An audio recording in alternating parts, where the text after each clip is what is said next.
On va parler sport auto avec Guillaume de Mévius. Bonjour Guillaume. Bonjour. De Mévius, on sent bien qu'il y a une espèce de dynastie là-dedans. Hein.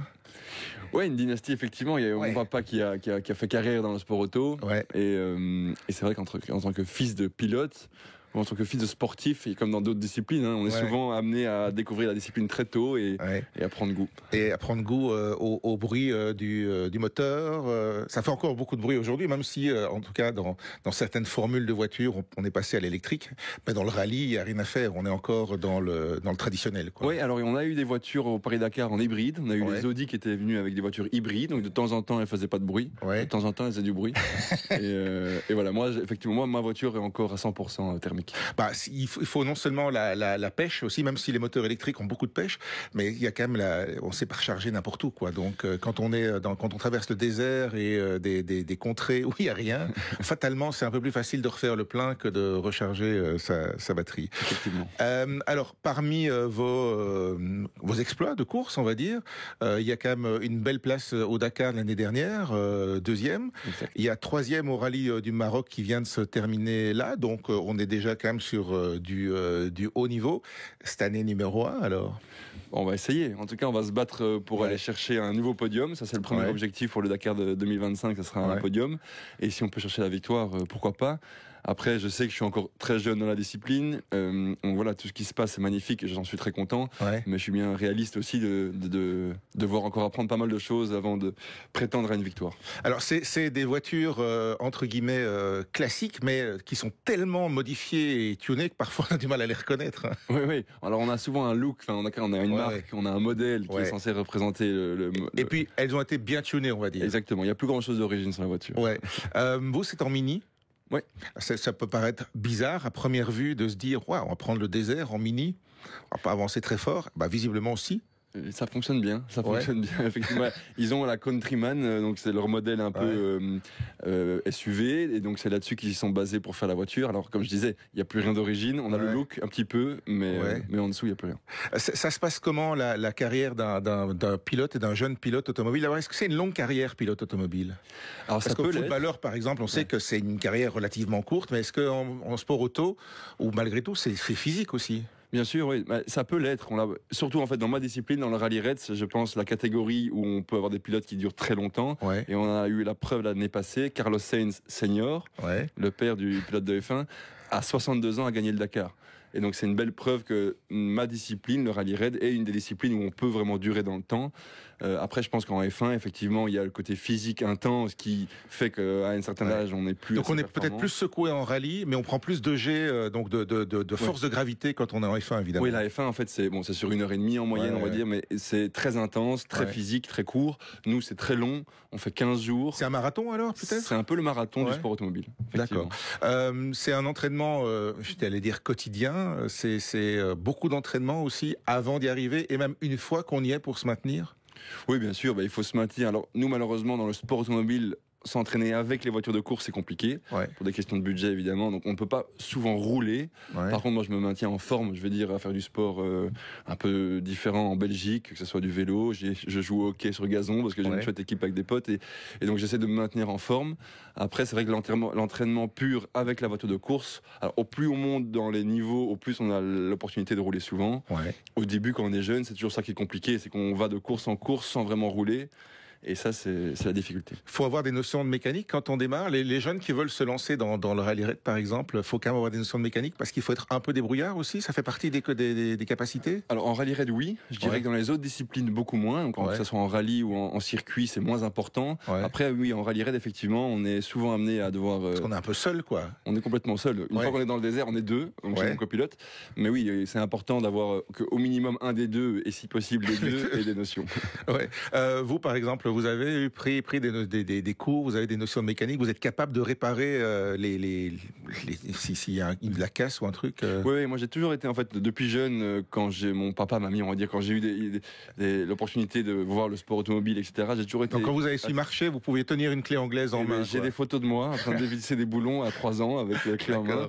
Alors ça, je pense que c'était plutôt mon papa qui me les avait donnés pour faire la photo, mais oui, non, j'ai toujours été assez passionné de la technique et de la mécanique du coup, donc j'ai fait des études, j'ai fait fait 1 an de mécanique à 18 ans, quand je cherchais encore un peu qu'est-ce que je voulais faire de ma vie.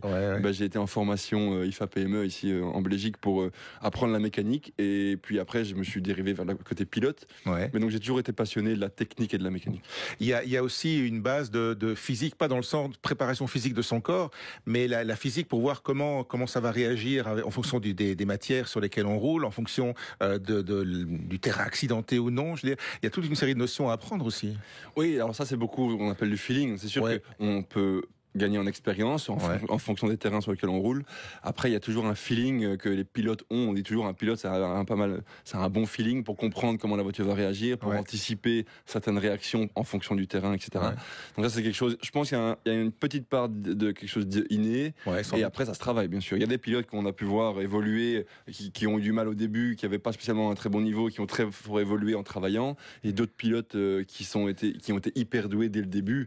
Et nous, on a eu l'exemple en Belgique, je pense, avec François Duval, qui était un pilote de rallye extrêmement doué, et bon, j'ai jamais roulé contre lui, jamais connu bien, mais on m'a toujours dit, il a jamais dû travailler beaucoup, mais il avait un talent énorme. Et après, il y a d'autres pilotes qui ont travaillé beaucoup et qui sont arrivés à du haut niveau. Donc voilà, il y a toujours un peu les deux, mais effectivement, il faut une base, je pense, de feeling pour ça. Alors, il y a un truc, quand on fait un rallye raid, singulièrement quand on fait le Dakar, même si le Dakar ne se passe plus aujourd'hui entre Paris et Dakar, mais il a voyagé beaucoup. Là, il est plutôt en Amérique du Sud maintenant, non?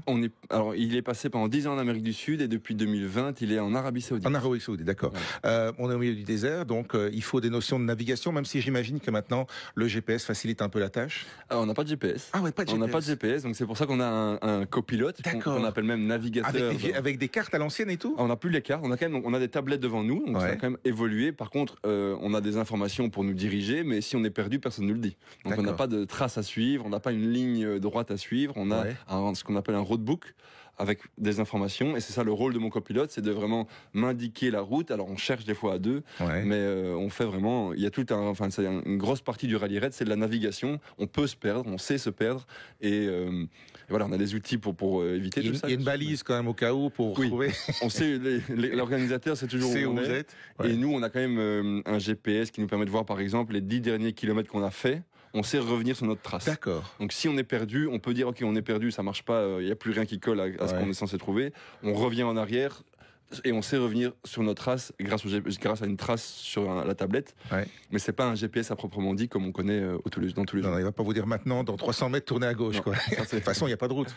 Pas toujours. Des fois, il y a des chemins. Des fois, on fait de l'hors-piste. Donc, par exemple, quand on roule dans les dunes, bien sûr, les dunes, c'est le bon exemple. Là, il n'y a pas de piste. Donc là, on prend les caps. Donc, comme sur un bateau, par exemple, on nous dit rouler au cap 220 pendant 10 km.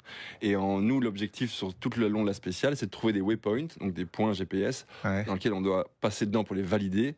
Donc, par exemple, quand on arrive dans une zone avec des dunes, on va nous dire rouler cap 220 pendant 10 km, et au bout des 10 km, si on a bien fait la chose, on a le point suivant. Voilà, on a une petite flèche qui s'ouvre sur notre tablette, et on dit ping, vous êtes au bon endroit, vous pouvez aller au suivant. D'accord. C'est toute une capacité de navigation aussi, d'observation, et voilà, il faut faire quand même attention à ce qu'on fait. Vous avez une discipline un terrain de prédilection, vous? Alors j'imagine que comme vous allez faire le Dakar avec en Arabie Saoudite, vous allez me dire le sable, mais ça pourrait être les cailloux aussi. Ça peut être plutôt, en fait, honnêtement, le sable, j'ai dû apprendre beaucoup parce que je faisais du rallye avant où on roule sur l'asphalte, on roule sur de la terre, on roule sur de la neige des fois. Et à cette époque-là, j'ai toujours aimé la terre. En rallye raid, on a beaucoup, donc des chemins, des cailloux, des déserts. Dans le désert, il n'y a pas toujours du sable. Et donc moi, je dirais que c'est plutôt ça mon terrain de prédilection. Et après, les dunes, c'est un terrain hyper important dans notre catégorie. Donc il faut être bon là-dedans. Donc j'ai dû beaucoup travailler, moi, quand je suis arrivé dans cette discipline. J'ai dû beaucoup travailler ça. Et à contrario, j'ai des concurrents comme Nasser Al-Attiyah qui vient du Qatar. Et au Qatar, évidemment, ils ont ces terrains-là chez eux. Et lui, à l'inverse, c'est l'occupation du week-end. Voilà. Ils vont dans les dunes tout le temps. C'est à côté de chez eux. Et donc eux, ils ont dû potentiellement, au début, en tout cas de leur carrière, apprendre à rouler vite dans des chemins. Et donc ça, c'est un peu à chacun ses forces. Mais je dirais pas que c'est mon terrain préféré, c'est pas le sable. Entre le rallye sur des chemins, donc sur des routes comme on voit chez nous, par exemple, et le rallye raid dans les déserts, etc. Il y a quand même un avantage dans le désert, c'est que a priori, on risque quand même moins d'accidents. Il y a moins de il y a déjà pas d'accidents de personnes, quoi. Oui, alors il y a moins de monde. C'est sûr que sur la piste, il y a moins de monde. On est souvent seul. On est souvent au milieu de nulle part. Après, nous, en termes d'accidents, je veux dire, pour nous, les pilotes et copilotes, mais c'est sûr qu'on ne sait pas où on va. En rallye, on a eu toujours des reconnaissances. En rallye, on reconnaît 2 fois le terrain à l'avance avant de faire la course. D'accord. Ici, nous, en rallye. Ce qui permet aussi d'être prudent à certains endroits. Voilà. Prudent ou des fois, on prend plus de risques en rallye puisqu'on sait où on va. Nous, ici, on est toujours dans l'inconnu. Donc, on ne sait jamais où on va. Et il peut y avoir aussi des éléments, comme on a eu au Maroc, il y a eu des grosses pluies. Donc il y avait l'eau. Ça change un peu le terrain. Exactement. L'eau avait bougé certaines choses et donc on peut avoir des surprises quand on arrive pendant la course. Bon, bah écoutez, c'est quand le départ du prochain Dakar ? Alors ça sera le 3 janvier. D'accord, ok. Et puis votre but maintenant, c'est vraiment, c'est votre vrai projet professionnel, c'est votre carrière, quoi. Oui, effectivement. Donc là, en fait, avec Mini, ma nouvelle équipe, c'est la première fois où j'ai vraiment un contrat à longue durée. Félicitations. Merci. J'ai eu ça à l'époque un peu en rallye grâce à la fédération belge, le RACB. Donc j'ai roulé pendant 3 ans avec le RACB qui m'ont donné ma chance pour évoluer. J'étais allé avec Citroën Racing. Donc là, j'avais déjà eu un cadre, on va dire, de pilote professionnel. Et puis je suis arrivé en rallye raid, j'ai dû me débrouiller. J'ai eu mes partenaires qui m'ont aidé à faire ma deuxième place au Dakar l'année passée. Mais c'était toujours en tant que privé, comme on appelle ça. Et là, c'est la première fois où j'ai vraiment maintenant l'opportunité de rouler dans une équipe officielle pour 3 ans. Donc ça, j'en suis très content. Bah écoutez, félicitations, Guillaume Demévius. Merci. Et donc, on a dit quand le départ du Dakar ? 3 janvier. 3 janvier ? Il faudra être prudent à la nouvelle année, donc pas trop d'excès. Je serai déjà sur place, donc à mon avis, il se passera rien. Oui, il n'y aura pas beaucoup de place pour les excès. Merci beaucoup. Merci à vous.